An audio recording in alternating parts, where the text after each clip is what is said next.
let's get into it. Okay. Um, so okay. So Brian, you are how old are you, Brian? You're 30. I am Sorry, 42. 42. There it is. Okay. So 42. Uh, Brian, how many kids do you have? I have four. Four kids. Can you tell us about your four kids? Can you give me just an overview of your four kids? Yep, absolutely. My first child, Virginia, was um, she. So you kind of envision your first kid and like going home and everything else. Well, we actually spent a week in the NICU, um, with her because she had jaundice. Which we, as parents, like you're like, oh, oh God, we gotta spend a week in the NICU. Oh my Yeah, God, yeah, yeah, oh, what yeah. are we gonna do? And that was just like the icing Mm, for yeah, her. So Virginia at 18 months ended up with what's called a Wilms tumor. She had kidney cancer. Um, uh, she ended up losing her left kidney, but has been fine, since. Then we had our son Dexter, was born. Um, he had uh, febrile seizures till he was about 3 years old, which was easy in comparison to everything else. And so we were like, okay, as parents, we're good. We're yeah, we paid our dues. We've had cancer. We've had this. I was like, we're fine. Um, my wife got pregnant again, which was very unexpected. Um, and matter of fact, she called me. She called me and she was like, "All right, I'm at the ultrasound. Uh, we're not having a baby." I was like, "Oh, thank God, sweet, awesome." Like, because I was like, it's like we're having two babies. I'm like, God, Jesus Christ.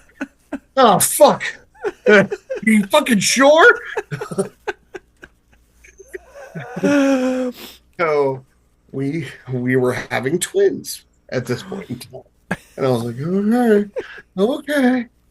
Um, so actually during the pregnancy, it was 4th of July. Oh, Big right. American holiday. And my wife she ended up uh she stopped breathing and turned gray. This was at my mother's house in Lewis, Delaware, and she we took her. The ambulance came, took her, and she was medevaced from that hospital to a Washington hospital. She had a blood clot in each So, for lung. how far is Washington away from you? Sorry.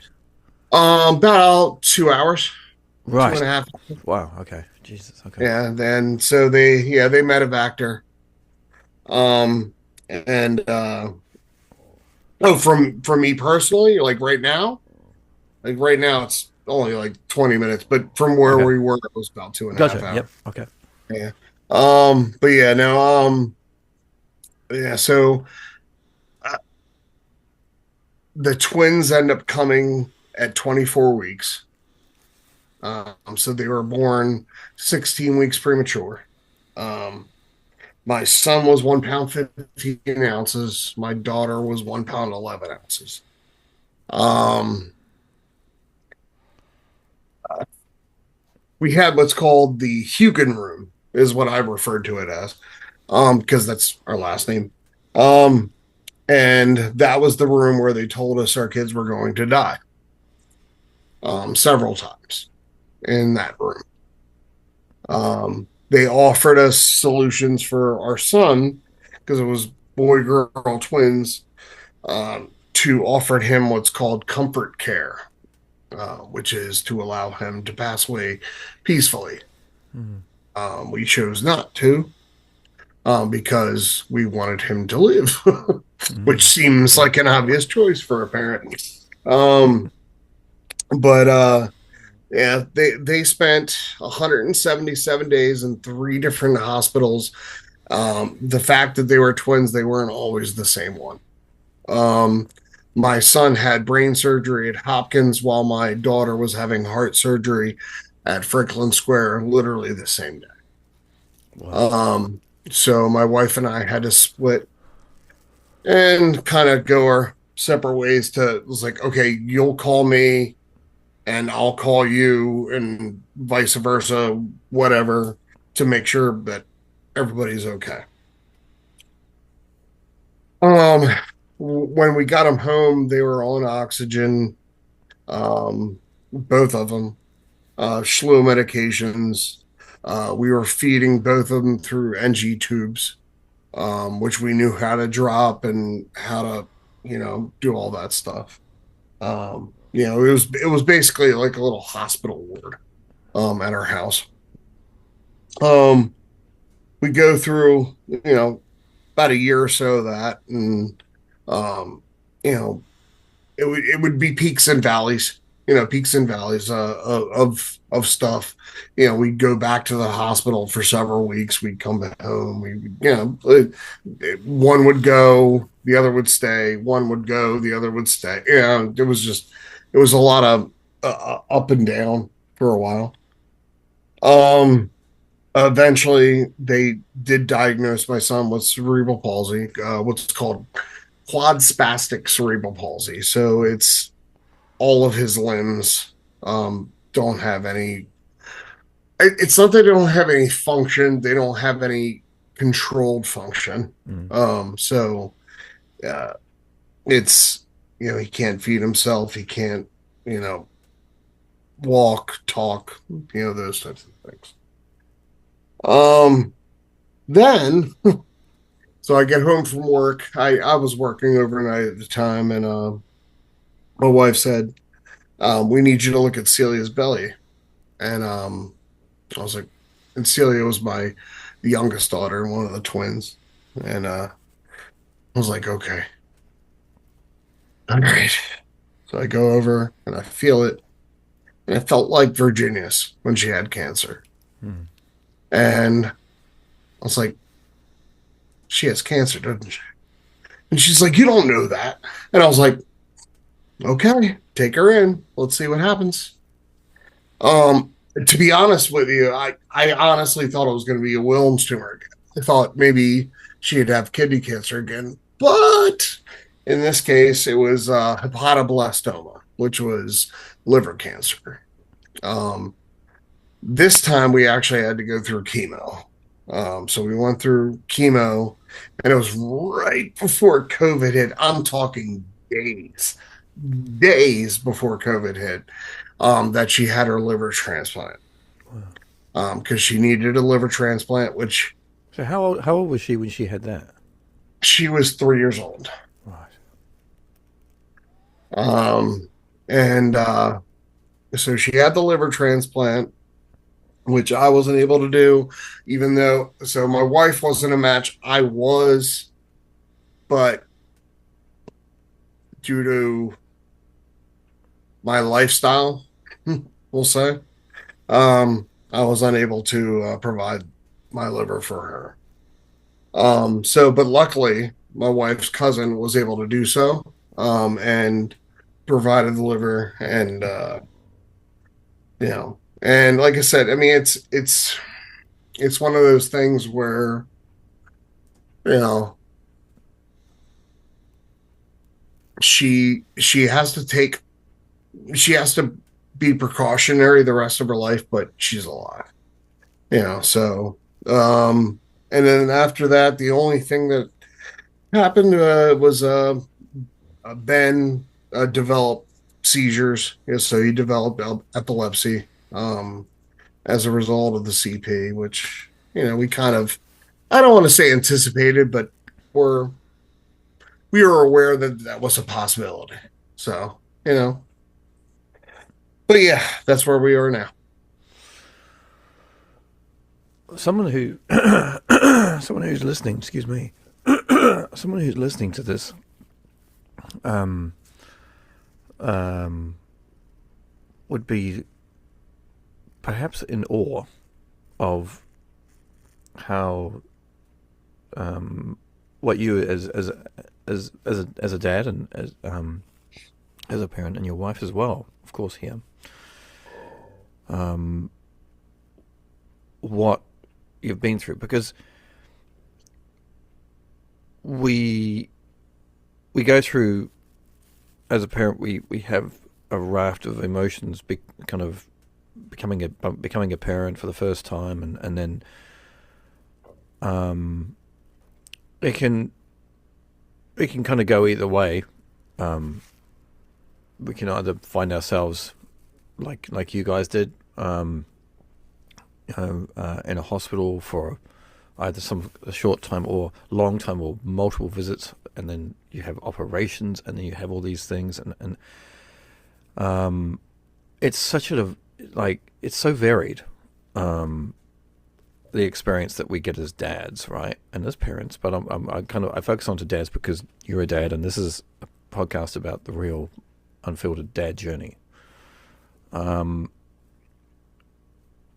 The With all these things going on, I mean, well, let's dial back a little bit. Virginia, you're first. How old is Virginia now? Virginia is 15. Okay, she's 15 now. She's an amazing, amazing 15-year-old. She's put herself into softball, into drama. She's in ROTC. She's an absolutely amazing kid. All of my kids are like, I don't want to say that they were built for this, but they've made themselves built for this, for things that really kids shouldn't have to go through. And they've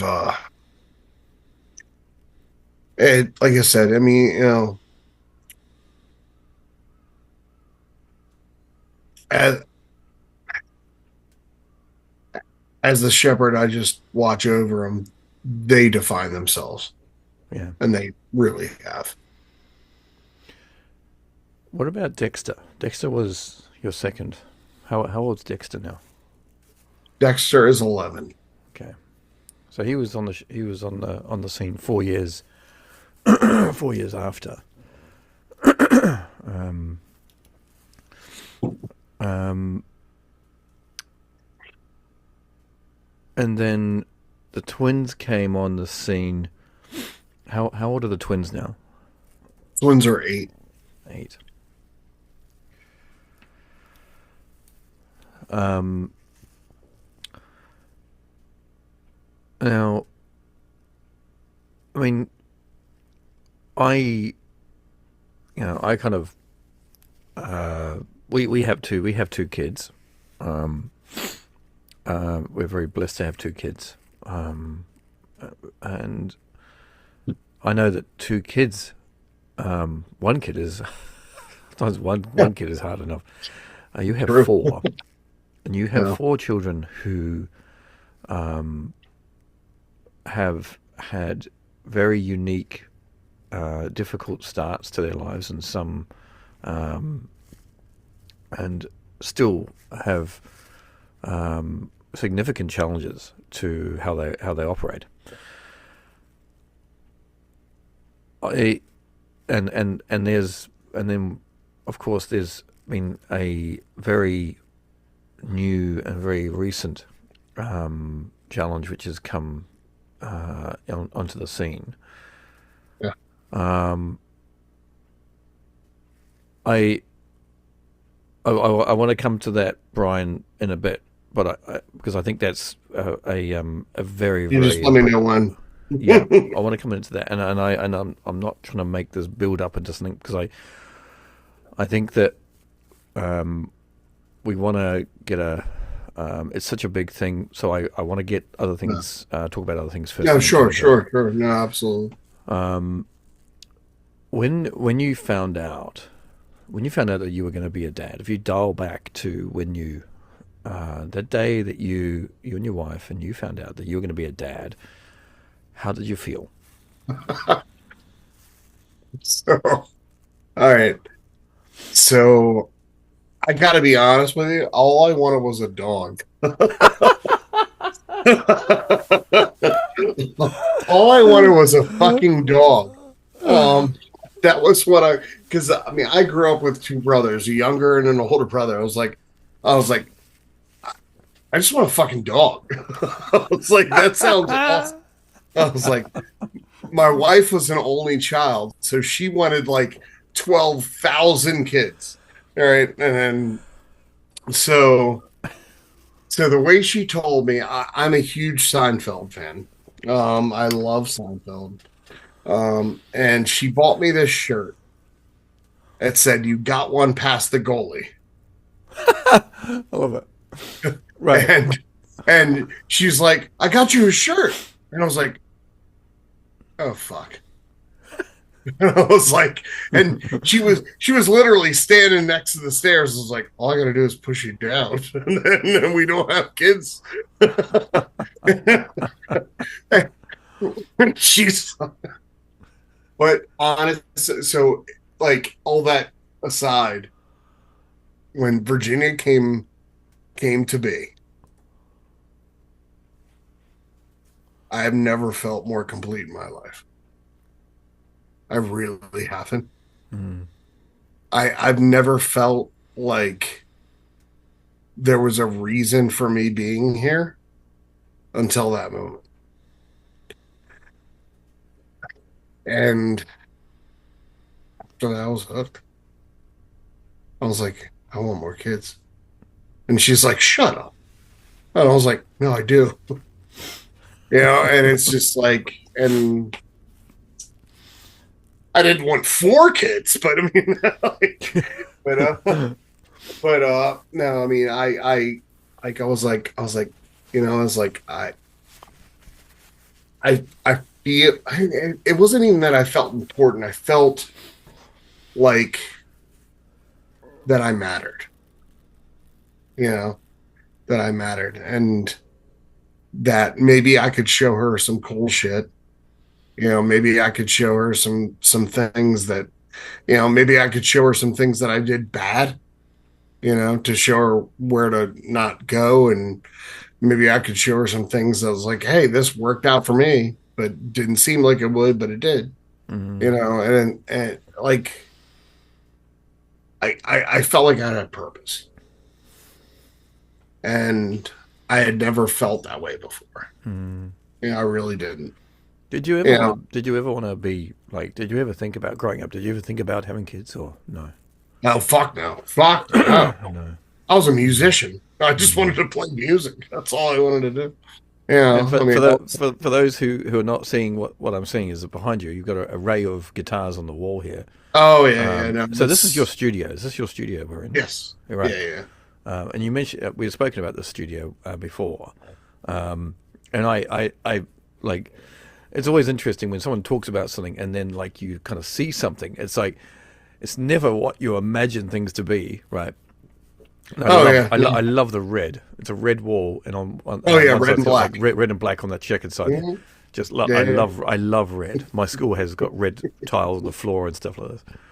Fire engine red is what it's what What it was the said it was. what actually why red? I'm just curious. Like why red? What's the go with the red? So because it's red and black because actually the live portion of the studio, like this is like the control room Gotcha, portion.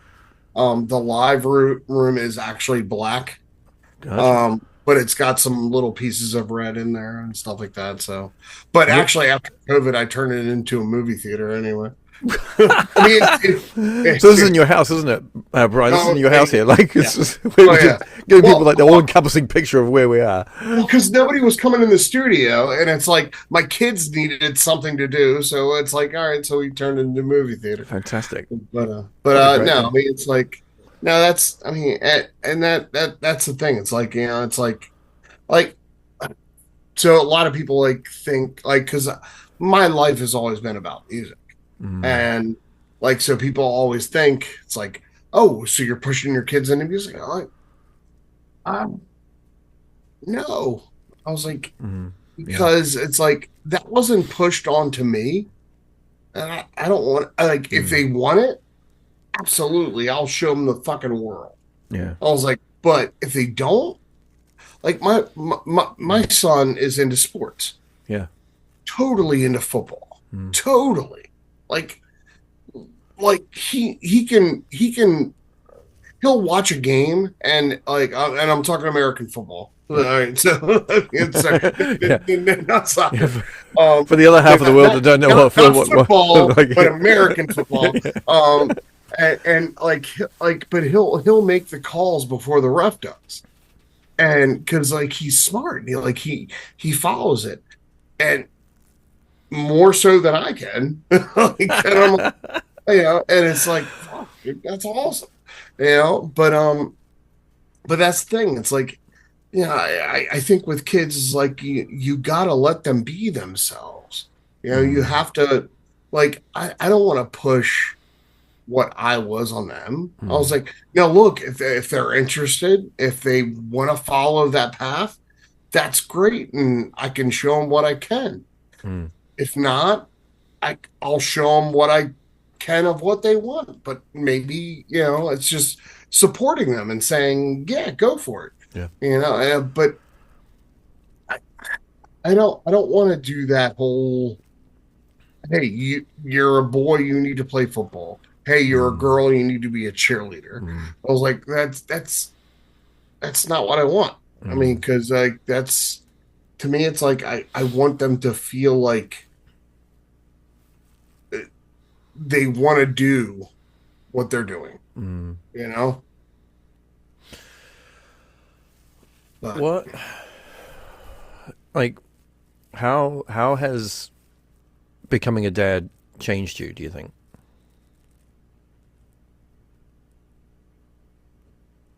patience, patience, and just stopping, listening, and thinking instead of reacting, you know? And I mean, that didn't come, I, you're, you're, your first kid you always fuck up on. I mean, and I don't want to say that like really, but I mean like you kind of do. I mean, because it's like you're trying to figure this shit out while it's like you're building a plane while you're flying it. It's like I like that. You're it's building a plane like you're it's flying it. yeah, it's like it's like you're trying to put the wings on while you're moving and stuff like that. Um, but I suppose it's a bit like life, isn't it? You're building a plane like you're flying it. It's a bit like life in you're general. But building a plane while you're flying it. I mean, mm, it's just, it's, because to me, it's like you're, there's a million books out there on becoming a parent. mm. Did you read them? And yeah, right. You did you Not one did of you them got did, no no it. no Not no one of them got it not one right. of them. No, okay, okay. Yeah. Not one of them. Because the thing is, it's like everybody is unique. Every child is unique. Every person is unique. Like Mm, every situation is unique. And it's like, uh, yeah, sure, you can get a basis for an understanding mm, of, like what it means and things like that. But the thing is, as you grow as a family, things change, and that story changes, and that how you're how you should respond changes. Mm. So I mean, and you have to be willing to understand that you need to adapt. I Mm. mean, you need to fucking adapt Yeah. because otherwise, uh, either you're going to spend a lot of money on therapy, which you probably will anyway. I mean, like, let's be honest. But or it's it's going to be a problem. So I mean, it's like for me, it's like I learned to kind of just listen, listen a lot more, and that's Listen to who? honestly to not only your kid but your spouse, to other people, and just absorb. Mm. I mean, like, because we can go out there thinking we know it all, and as a dad, like, we'll feel like, yeah, no, we got everything. No, we don't. We don't. Mm.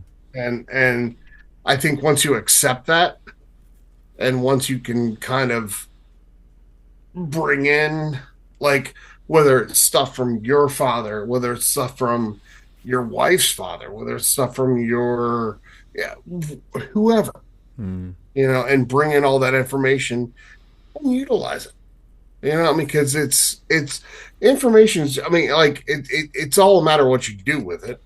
I mean, like, how Mm. you utilize it, and you can use it, not use it. I mean, but it's how you process it. Yeah, it And is. to me, I think, Because you can read all the books in the world, but like if you don't actually implement things that you want to implement, then it's in a way it's fruitless, right? Um, eh, like it's I get it. Like people who like people like to indulge in getting a lot of information about things, and then they they're very knowledgeable about things in life about raising children or things like that, but the application of it sometimes is left at the door, and that's okay eh, because like I think it's just how it is. Like that's how everyone is. Everyone's different with this, and it's. I think that we've just got to be careful that we, if we know everything, we, or think we know everything, or want to know everything, want to know more. There are, situations where where it's other people who are actually in it and other people who are actually going through it, and those so those are that situation can be very different from what essentially you can be reading about. I had a conversation with a dad in the NICU. All right, so um, this dad had been in there for about 3 4 weeks, um, and we met in the family room, like we were having a cup of coffee together, and I was like, hey, how you doing? He was like, oh, well, we're finally getting out of here. It's like, it's been 3 or 4 weeks that we've been in here, like, and told me about their kid, and I was like, I'll do that. That's fantastic. It's great that you guys are getting out. And then he asked me about my situation. We had been in there 3 months at this point. Um, What did his face do when you said you've been in there 3 months? Did he? What did? oh, it changed. Oh, it changed. I bet it did. I bet it did. But here's the thing, like, and one of the things that I reassured him about, Mm. because he felt bad, Yeah. Mm. and I was like, dude, no, no, no, no, you should not feel bad. Mm. He's like, Well, I mean, like I'm sitting here bitching about 3 weeks and you guys have been in here 3 months. I was like, that's your kid. That's your story. That's your life that's in there. I was like, in no way, shape, or form is my 3 months in our heart any longer or shorter than what you've gone through. Mm-hmm. It really isn't because he's been through that 3 weeks as a new dad. It That's an eternity. It Yeah, yeah, is. it is. Yeah, It yeah. really is. It has nothing to do with me. It has nothing to do with what the fuck I have going on. Mm. It has what to do with what he has going on. All right. My story is just another story. All right. His is real life. Just like his story is just a story to me, mine is real life. All right. But it's all the same. It really is all the same. It really is the same. And the reason is because it's our kids. Mm. It's our fucking kids. And we love them from the day they're freaking conceived. And we just say, God, that's me. Like, that's my life. That is my life right there. Mm. And that's what makes us human. Mm. That's what makes us, because of the love and because of how much we care. And but the thing is, it's like no story is worse or greater, better, Mm. whatever than another one because it's ours.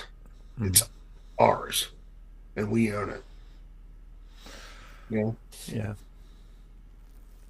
If I if I was to ask you a question and I say to like to you, um, what does if I said the word dad, like what does that word mean to you? Like,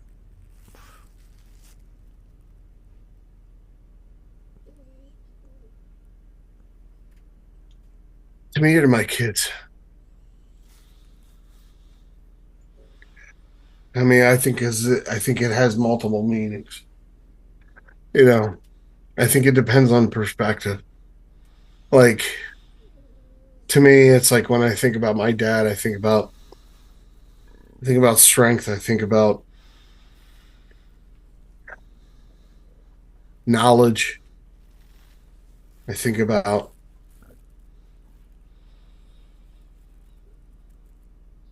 just being able to reach out and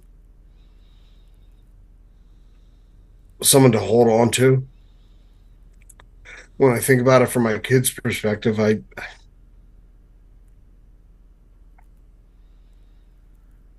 just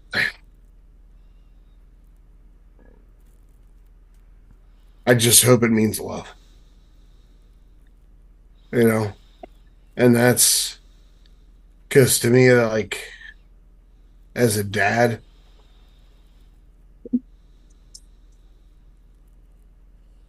it's all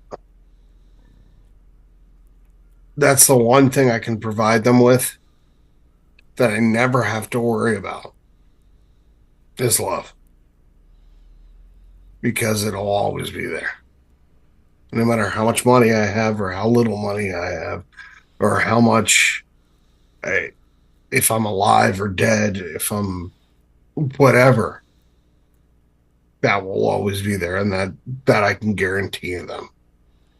You know. So that's what I think. you talked about your own dad. You slid your own dad into the what you were saying there. What what has things from how your dad was to you as a dad, like how have those things, and if those things have played out for you as dad? So I mean, my dad was not a bad dad by any stretch of the imagination, and I want to emphasize that. Um,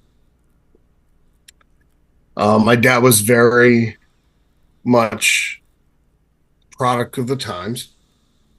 Um, uh, very not cold, but hard. You know, Air Force. Military driven. Um, uh, you know, didn't really have a lot of emotion. Um, you know, my mom, when she would cry, she had to cry in the bathroom.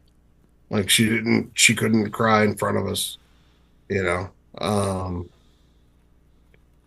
But at the same time, he was always there. Like it wasn't, he was there more for us than I was for my kids. And I will say that. And I still feel bad about that. Because I would either be working or too tired to go to do stuff. Because my dad had a good job, you know, and it was one of those jobs where get off at 3 o'clock and you could coach football or coach baseball and you know do this, that, the other, and be okay with it. And I didn't have the luxury, So, but my dad for me always was a support piece, but again, both my parents' emotions were not really something we dealt with. Mm. You know, How that's an interesting. I think it's quite a point I want to talk about a little bit, maybe, because emotions as a dad, um, I think some dads struggle with expressing emotion um, around around the family. Um, uh, and often emotion kind of can come out as anger, um, in the wrong, which is wrong. And but emotion, when I say expressing emotion, like as dads expressing emotion, means to cry in front of um, our kids, wife, friends. Um,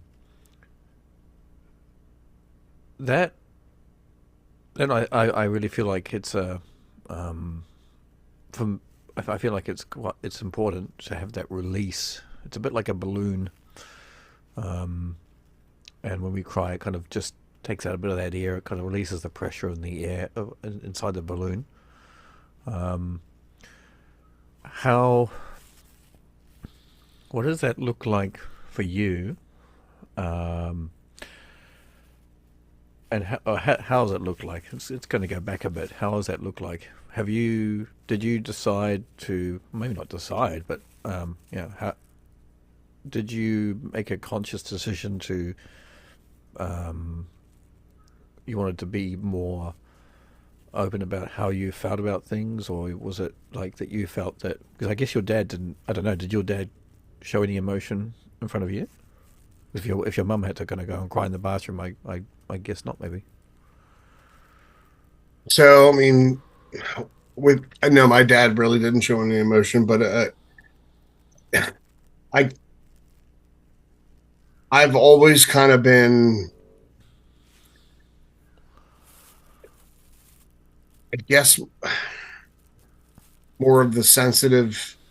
I'm the creative type person. I was like, you know, with whether it's music or whether it's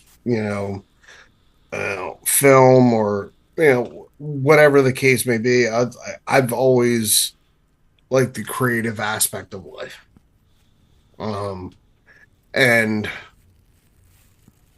I've always felt emotion through all those things. Um, like I'd cry if there was a heartfelt part in a movie or in a book. I would feel something Mm. or song or whatever the case may be. And some people would laugh at it, but I really didn't fucking care because that that's what I felt. Mm. Um, and I tried to kind of convey that to my kids. Is like, look, you do you. If this is how you feel, this is how you feel. Whatever. I mean, it's uh, if somebody judges you on it, they're probably more conscientious about themselves than they are actually about you. You know, and so like for me, it's like, oh, feel feel it. Feel it. I mean, like that's the like for me that was always the point of music. Like music, everything for me always revolves around music, and it's just like if that's the way it makes you feel, that's the way it makes you feel. Mm. That's fine, and that's okay.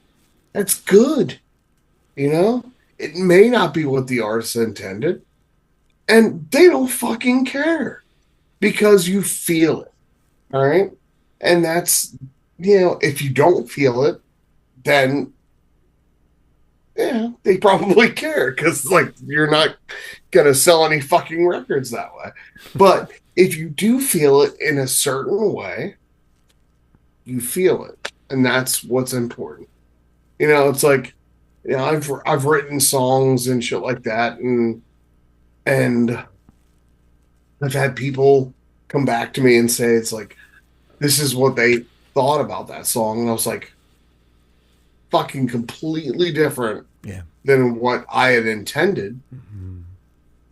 But I was like, fuck, that's awesome that they fucking connected that way with that song.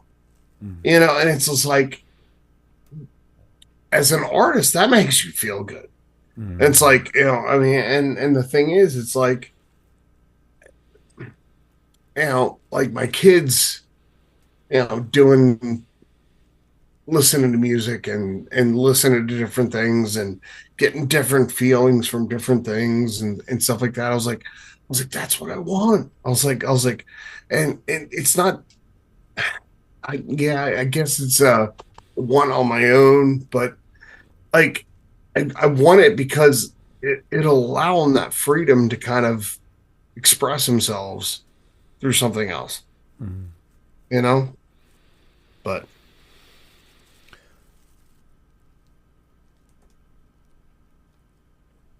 The um, I want to go and talk about something now. Move into something which has happened very recently to you, Brian, um, and it's a very raw and real part of your life right now that you're going through, which is how we connected. We connected through you put a post onto a Facebook page, which I'm on, dads with special needs, kids with special needs, and you posted um, out there just saying kind of what was going on with you, how you were finding things really difficult with a huge loss of your wife, Um, and I I read that post, and I felt that I needed to reach out to you. I felt that I had the capacity to reach out to you, um, which I think is always an important thing because sometimes we don't have that capacity to reach out. Um, so I did. It was right around New Year, I think, It was. that does happen. Um,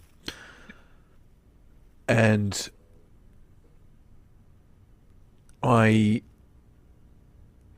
we kind of got in contact through through Messenger and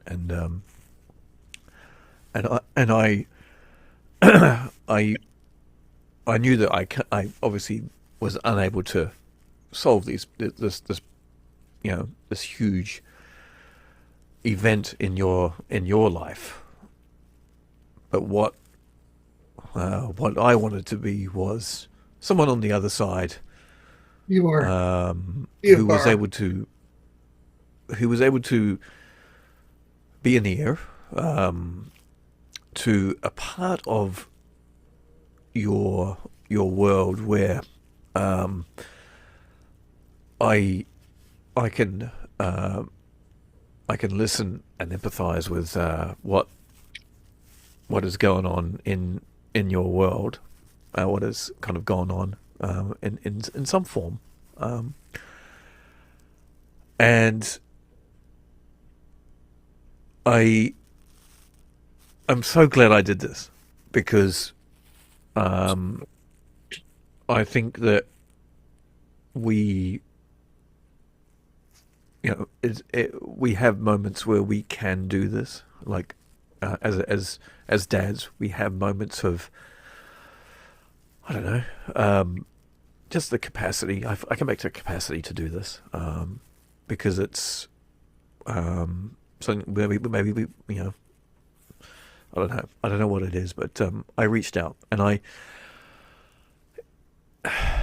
if if possible, Brian, because as I've been talking here, it clearly and it's this is like a huge monumental thing that's gone on for you, and I wonder,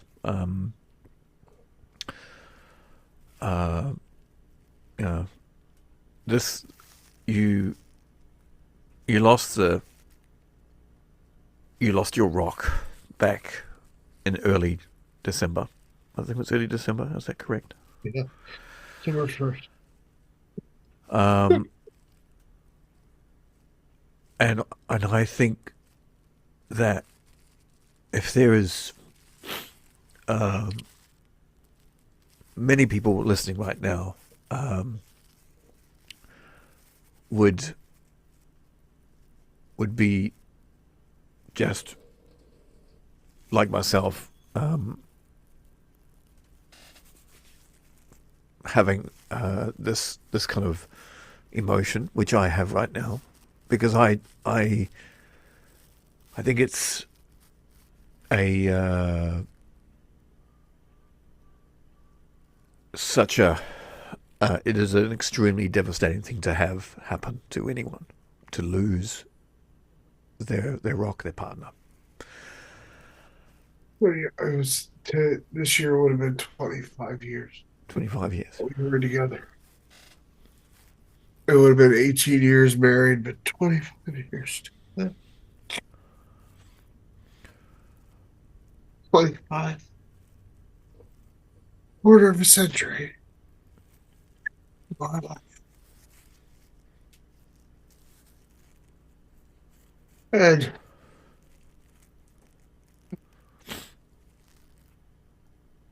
we met. We met on a school bus trip. I was supposed to be her senior fling, is what I was supposed to be. Um, because I had already graduated. I was going to be her senior fling. And I screwed that up for her.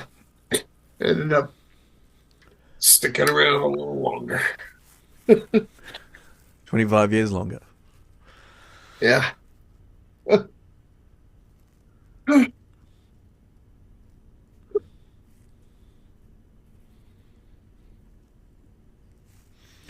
That's funny. It's like, you know, and look, I'm guilty of this. You know, I'll bitch about my wife and bitch about like, stupid shit. I miss all that stupid shit. miss all, I miss all the arguments. I miss everything. I miss everything that I ever complained.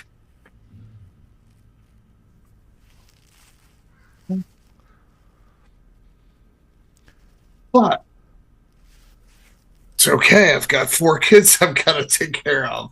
So fucking shape up. Let's go get to work. Yeah. Because that's what we have to do, right? That's what we have to do. There's no time. There's no time for mourning.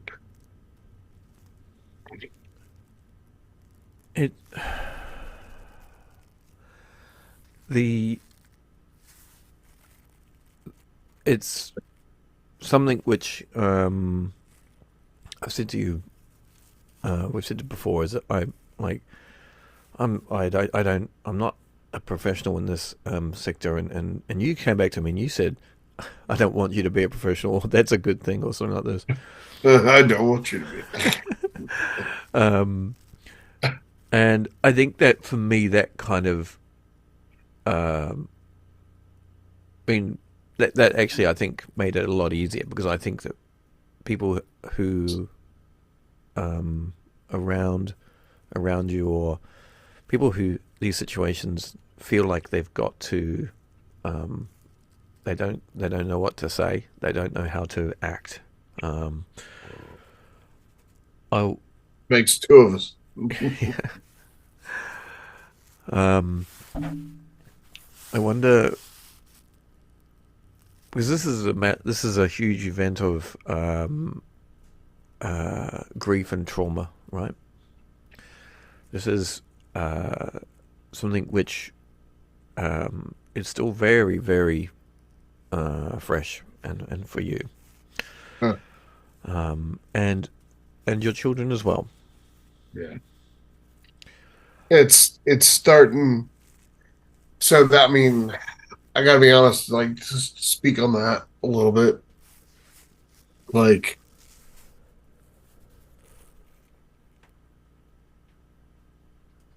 because of the fact that it happened here and it happened in front of my kids and myself, um, makes it a little bit more obviously traumatic.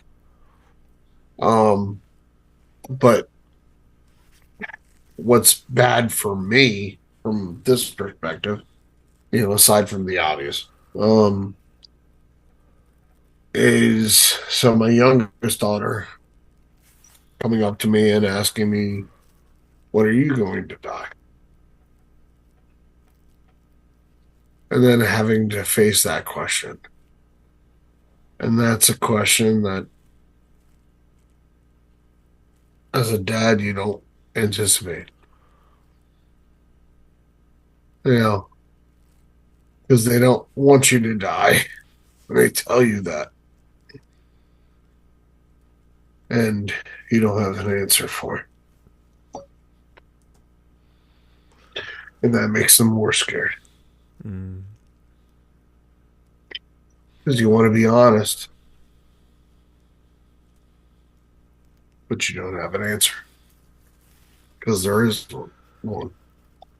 My brother died at 45, you know, and So my nieces have no father, and my kids have no mother. And it's like, what the fuck? What, it's like, man, and look, I don't knock religion. I don't. I really don't. Not a religious person, but I don't knock it. I was like, because if I could get something from it, I would. I would love it, but I don't. Um, but what I don't like is when somebody comes up to me and says, "It's all part of a plan." Bryan, it's all part of a plan. What fucked up plan was this? Because if this is part of a plan, clue me the fuck in, because this shit is not a fucking plan. This shit is fucking chaos. Why do you think? Why do you think people say that? I think it makes them feel better. I think it gives them some sort of relief in being able to talk to somebody like me and to being able to talk to somebody who's seen nothing but shit. So I I quit my job back in August. All right. It wasn't a great job, but it was a decent job that paid decently.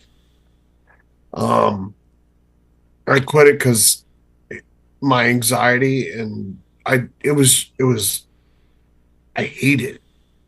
Every day I hated my job. Every day I came home, my wife would ask me, "Is like, how's work today?" I was like, fucking hate it. Hmm. Absolutely hate it. How many years? How many years Quit did you do that job for? 20, close to 20. At least that field. Anyway, Yeah. you know, not the same company, but same field. Oh, I hate it. Um, and then I did whatever the hell I could to make some money. DoorDash, this, that, and the other. What? Sorry, Bryan. What is DoorDash? Because I'm not Oh, sure I'm what that. sorry. It's like food delivery.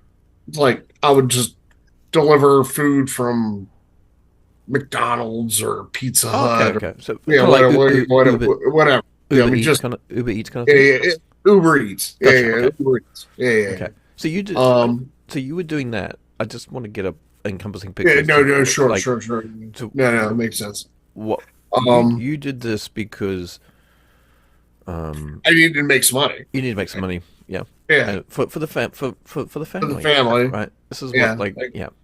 yeah, because Um, I mean we had no insurance. My daughter's liver pills, which she needs to take to keep her liver from, her body from rejecting her liver, yeah. costs $500 a month without insurance. So we needed to do that and everything else.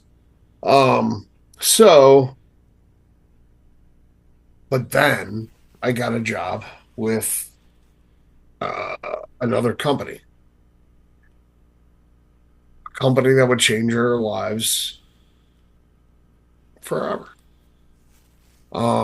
I got that job 5 days before she died. So we had 5 days to enjoy uh, the job that would literally change everything for us. And then she died. So when people say there's a plan,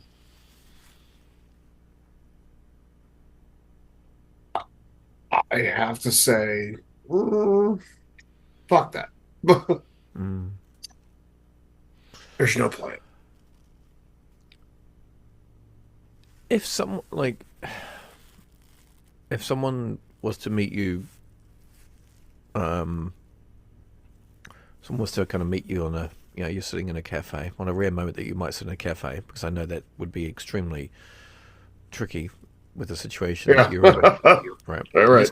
Let's just um, Hypothetical. Yeah. hypothetically talk about this because you know, so you were sitting in a cafe and you were having a coffee, and then someone just, you know, um, came up to you and they were in a chipper mood and they were like, "Hey man, how you doing? Like, hey buddy, what kind of coffee you got there? Like, it looks pretty good, mate." Like, um, and they start a conversation with you, right?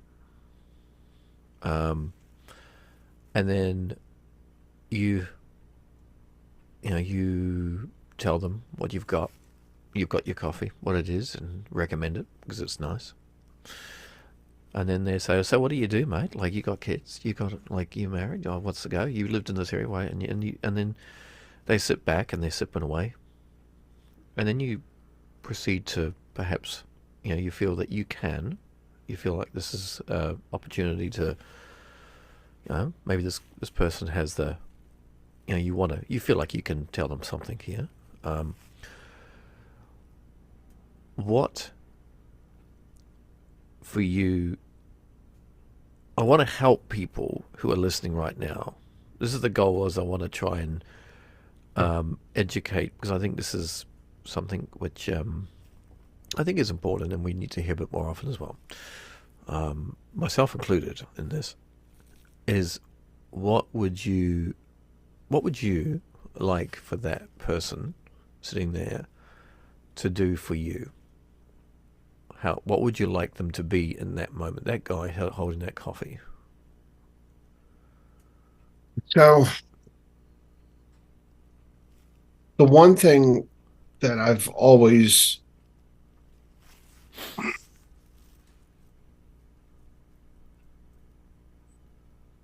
tried to be.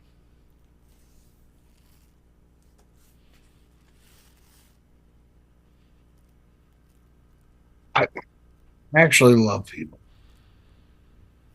I I do. Um, and so I've been a manager for a long time, like whether it's retail management, whatever management. I've been management for a while,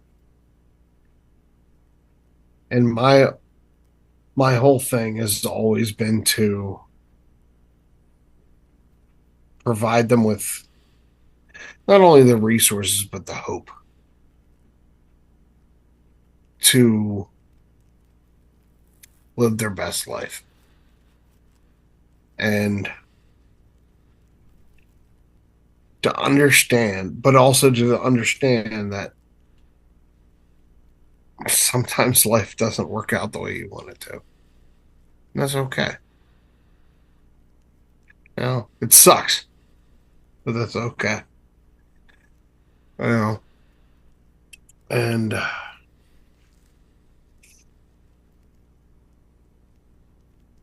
I just,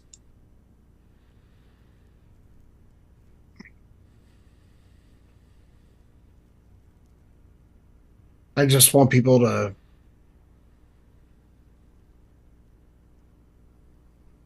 look past the bullshit and look past the stuff that really doesn't mean a goddamn thing, and go, you know what? It's okay. And I care, I just, I'll care about this person. I'll care about this. I'll care about that. And just be a good person. Just be good. That's all that, I mean, like, I've been, I've been through so much shit that I should be negative. I should be. I have every fucking right to be. I'm not. All right. At least I'm not when other people see me. All right. When I'm by myself, it's a different story. I'm not gonna lie. You know, that's when I'm by myself, it's my time. That's my time to be mad at the world and just mad. But when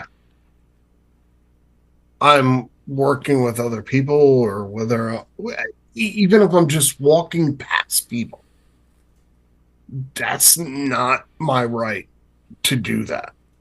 It's I have no in my mind, in my heart, I have no right to do that. I have no right to be that curmudgeon or that just fucking fuck all you. You know what I mean? I don't.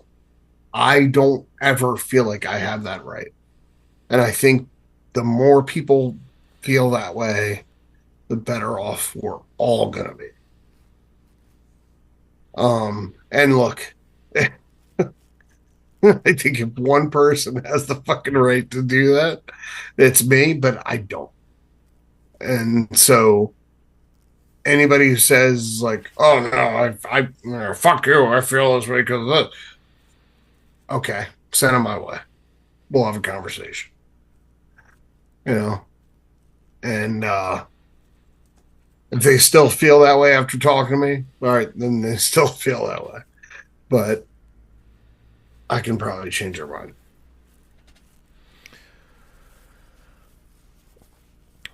The, this moment that you're going through now um, is pretty complex and layered and raw, real. It's like it's all like it's all there, and I'm not. I think that you. Well, I suppose what I want to ask you is like our. This is when mental health and mental well-being and these things really are kind of talked about more because it's a very obvious situation that Yeah. that's when they kind of people always say when they really come into play, and they do really come into play. I also believe they come into play uh, every day in everyday life. But what for you? How do you have you been able to? I'm going to say, have you been able to um, look after your mental health, and um, how has that looked? What have you been able to do to um, move through this and get through what you're going through? I'm not saying it's over because this is not. This is as I'm sure um, you know you're well aware of this. Of course, you're in it. Um, how what does it look like? How have you been able So to? as far as moving through this, I don't expect. I mean, just like you said, I don't expect to be through this anytime in the near future. Like I have no anticipation of that. Um, and I got to be honest, like I also don't want to be. Um, at the same time, because it's like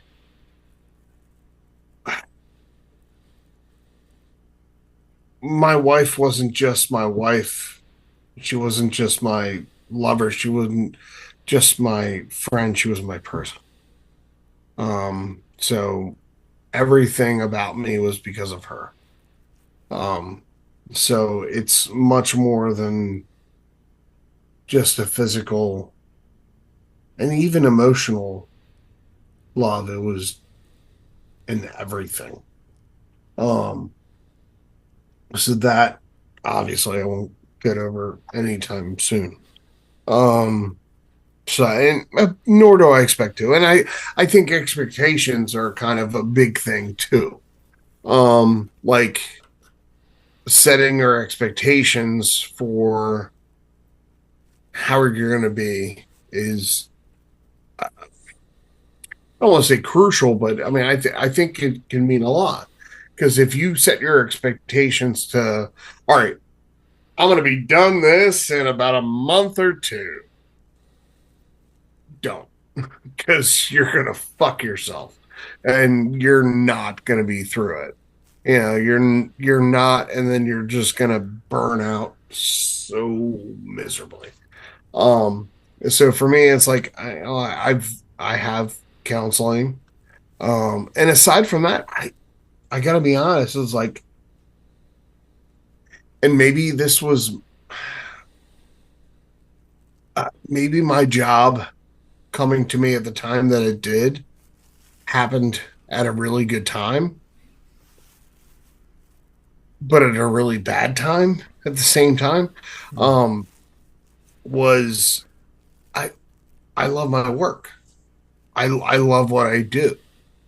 Like now, like Yeah. not before, but now I do. And What does it do, Brian? Like when you're working, you got this new job, and starting a new job is huge because that's massive for anyone. oh my God, like so. Uh, and especially coming into a new place that doesn't know me. Mm. And I'm very loud. I'm very like my shirts are like these crazy ass shirts and stuff like that in a very formal setting. So and like they're like, where have you been? It's like, it's like, where have you been? It's just like, I mean, like thinking about the job and stuff like that. I'm like, and the thing is, it's like I'm bringing out emotions in these people that have haven't been there, Mm. and that to me is fulfilling, and that to me like means something, and it's like sweet. It's like I, I, because to me, it's like fuck money, fuck all that bullshit, like fuck all that stuff. Like none of that stuff really goes with you. But if I could have an impact on an emotion, if I could have an impact on a person, if I c- that that I take with me, Mm. like that means something to me, and like that's what's cool. I mean, and like, and, my boss said, he's like, Bryan is like, I hired you because you lead from your heart. And when he said that, I was like, wow. I was like, somebody fucking noticed, you How know? did how like how did you feel when he said that? Like Oh my God. Like I felt on fucking top of the world. I was like, oh, holy shit. Somebody, sees me. yeah, yeah. Somebody sees me. Somebody sees like what I mean. It's like Mm. so. I mean, I'm big on like feeding people. All right, like I don't know if it's an Italian thing or not. I have no idea. But anyway, like but the thing is, it's like so. The places I worked before was like, oh, we got frozen burgers and hot dogs. I was like, no, no, let's do something fun. Come on. Let's like fucking get some of this, some of that, like, let's do something different. And nobody understood that. Mm. And I was like, look, just because you're checking a box to say that you care doesn't mean you fucking care. And it's like, uh, to me, caring is about actually caring. Mm. And doing those things like and for me like that's what it's always been. And when you're genuine and you actually mean those things, people respond, and people react in a positive way. Um, and but this job has kind of given me that. This job has Mm, kind of given me that, like these people haven't seen this before, mm, and it fucking makes me feel good, you know. And it's but what what pisses me off about the job actually, um, so for years, I would complain to my wife how much I hated my job. mm. Like every day I'd come home, fucking hate my job, fucking hate my job. Now the one time where I come home and my kids ask me, "How was work today, Dad?" Oh, it was amazing. I loved it. That was great. I can't share that with her. And that's what makes me mad. And it was something we wanted. Like I said, it wasn't even just me. It was, you know, something that she wanted too, for me. You know,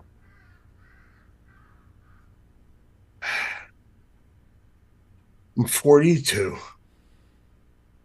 My wife is dead. Four kids, two of which are special needs. And I'm alone. I'm fucking alone.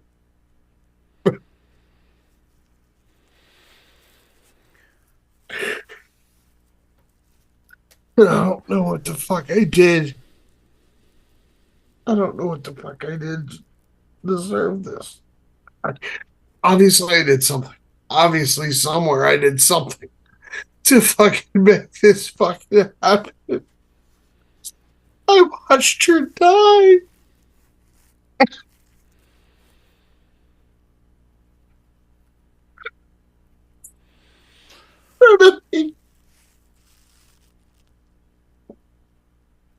So, so,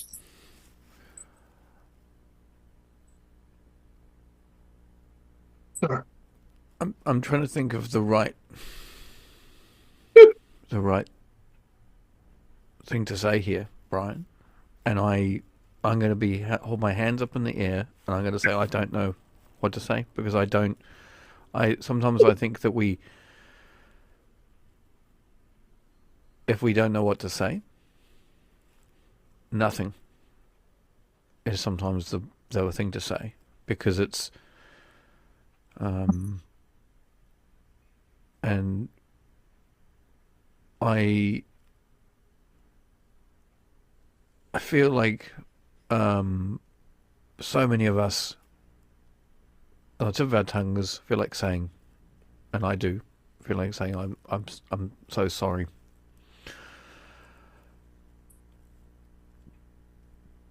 But I also feel, and I don't know how that when I say that to you, for you, does does that actually um, does it? How does that feel when someone says, like Brian, I'm really sorry for your loss"? Does that? I Um, don't want to sound disrespectful and I don't want to sound yeah, mean. yeah, It doesn't. It's yeah, it's just words. yeah. Uh, the thing is,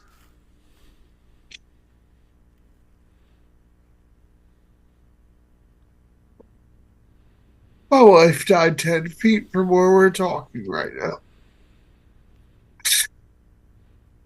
10 feet behind me. And that will never not be true. Mm, Uh,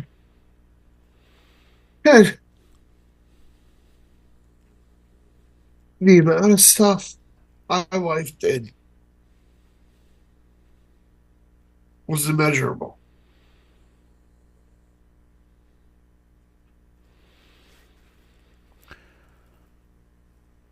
Well, And now I'm trying to pick up the pieces. mm, And the biggest thing is I don't want to fucking let her down.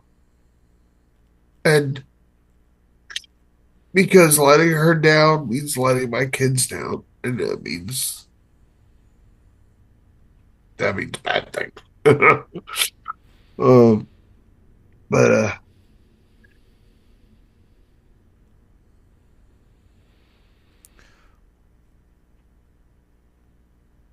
wh- just what if there's if there if there's words of wisdom or insight that you could pass on to others who are listening, dads, mums, whatever, who are listening to this, who have made it through this episode. so What would the biggest thing I can say. All right, actually, it's a handful of things. Hey, first of all, don't underestimate a single moment. Moments are what we have,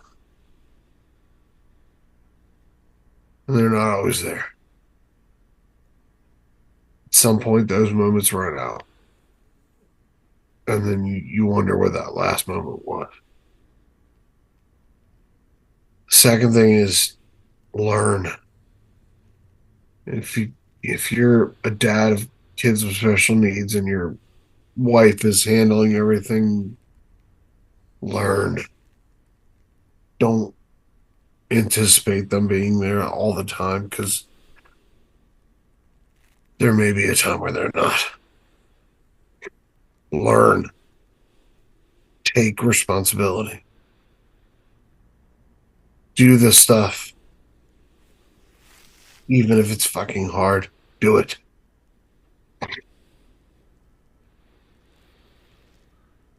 And just love. Love the ones you're with. Because sometimes they're not there. And sometimes they'll never be there. And then you'll try to figure out when the last time you told them that you love them and you'll never remember. Then it'll eat you up inside. Those are the things I want them to know. I think that last one there, Brian. I think that got me actually. I think that got me because I think that um, telling actually not just telling, but I think that I've got to it has to be a physical element in that, and a hug and a kiss, and I think that I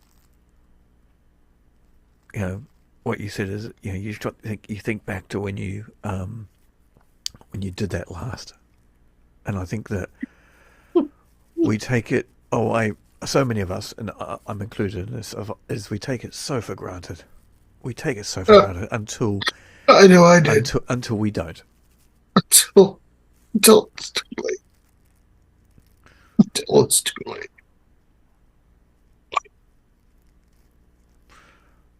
Um, it's I think it's like there's like so much here um, in what we've talked about, um, and I thank you for being sitting down with me, man, to do this because um, I thank you for letting me just.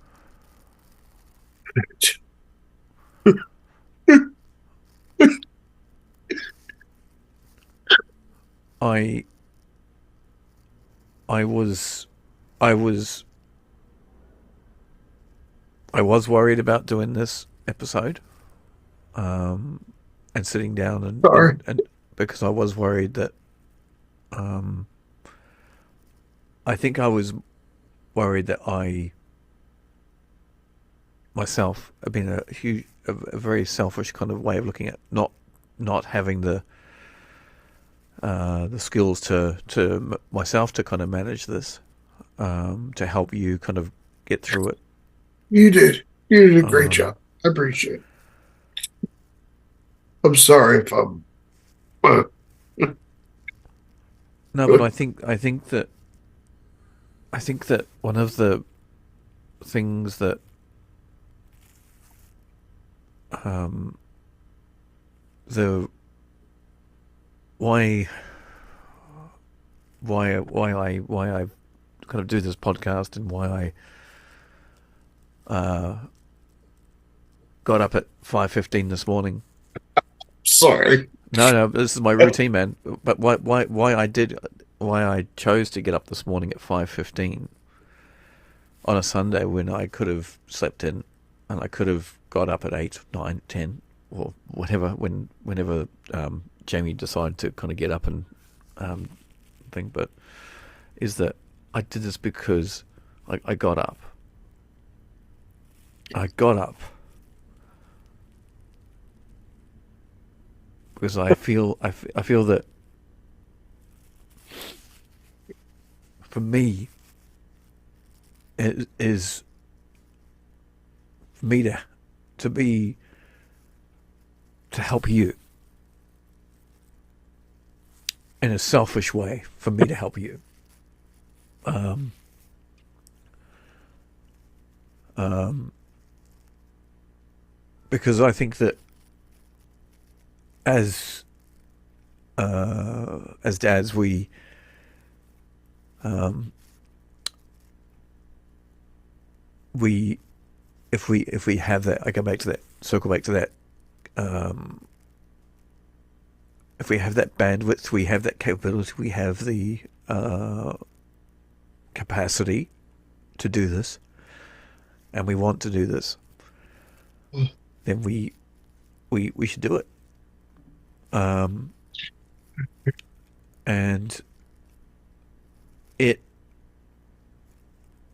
it's I think it I hope I don't think I hope that it has, um, uh, gonna given given you perhaps a little bit of light in your day. Yeah. We've spoken about this in our communications. Yeah. Um, and I know for personally me, when I go home,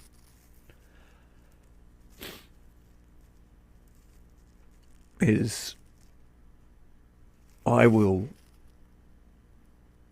I will be hugging and telling all of the kids, my wife, I love them. Thank you. Actually, your wife. Hold on to her. God. Hold on to her tight.